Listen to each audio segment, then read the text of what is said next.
Ako aaminin ko talaga minsan na nagsasawa na ako sa lagi nilang piritong bangus yung ginagawa natin dito. Kaya naman ngayong araw na ito ay gagawin kong malaala restaurant style yung paggawa natin dito ng bangus. So dito nakabili ako ng mga small to medium size ng bangus. Dalawa yan, 90 pesos lang. At syempre hinugasan natin yan at lahat ng mga ingredients na gagamitin ko ngayon katulad ng garlic, onion, kamatis ay chinap-chop ko lang na maliliit.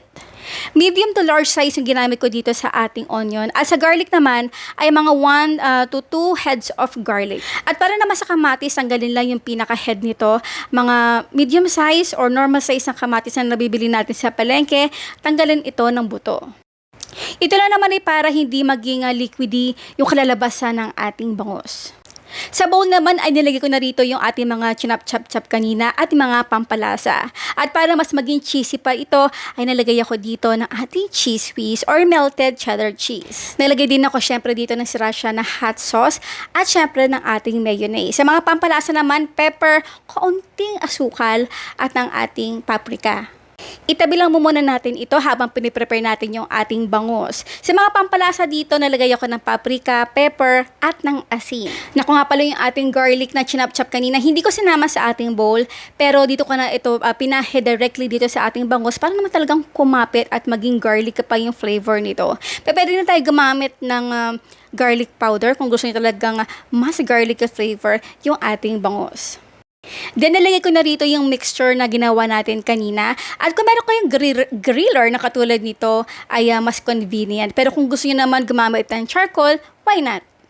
At syempre, para mas maging cheesy pa, ay nalagay ako dito ng cheddar cheese.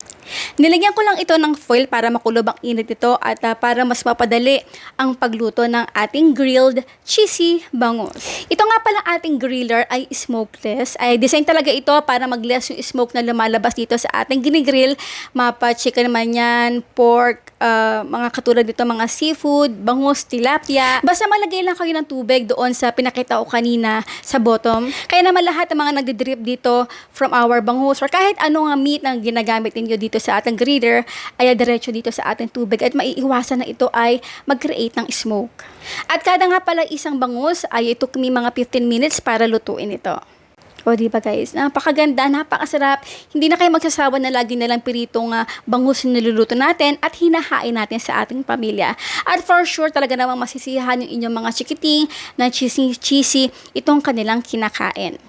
So ayan po guys, maraming po salamat sa inyo lahat. Sana okay magsawa na sumuporta dito sa Ang Sarap Grabe Overload at syempre sa Mama Shirley at Ang Sarap Grabe page. Bye!